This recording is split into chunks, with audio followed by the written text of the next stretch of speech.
Почитувани, СДС го покажа своето лице и покажа дека кршењето на процедурите, на Уставот и на законите е единствениот начин на кој што знаат да работат.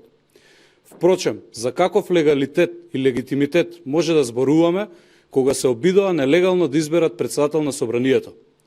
Која ќе биде легалната основа врз која ќе се води работата на Собранието, ќе се носат закони и ќе се носат одлуки.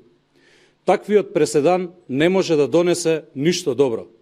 Затруеното дрво раѓа затруени плодови, а нелегално избраниот председател не може да носи легални одлуки. СДС покажа дека брза по секоја цена да се добере до власт и час поскоро да отпочне да ја реализира тиранската платформа. СДС не може да понуди ниту демократија, ниту реформи, ниту професионалност.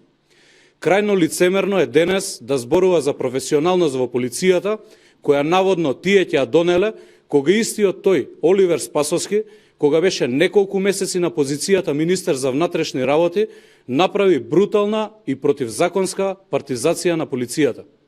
Истиот тој, Оливер Спасовски, не направи една полициска акција за сузбивање на криминалот. Напротив, се фотографираше со припадници од наркомафијата и од подземјето, со фалсификатори како Чауш и со криминалци кои му одработуваа на теренот. Патем, СДС никогаш не направило ништо за полицијата. Секогаш ја напаѓале и ја обвинувале.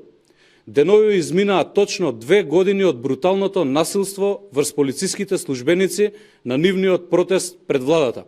Вандалите и насилниците од СДС и платеничката револуција тогаш повредија 40 полицајци.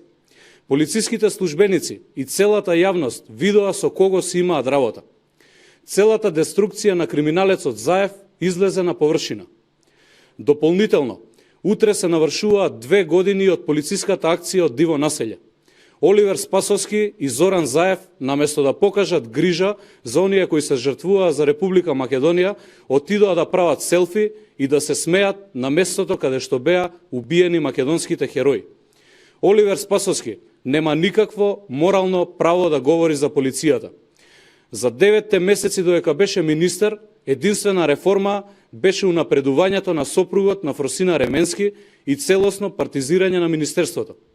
Почитувани, ова е капацитетот на СДС, да се заортачи со криминалци, со центри кои не им мислат добро на државава, со негатори на македонскиот идентитет, само за да дојдат на власт. Криминалецот Заев и криминогеното раководство околу него премолчува се што е на штета на Република Македонија и му се брза да формира влада, мислејќи дека ќе се спаси од кривичен прогон за големиот број на кривични дела за кои треба да одговара согласно закон. Граѓаните не сакаат да станат заложници на Заев и неговата деструктивна политика. Ви благодарам.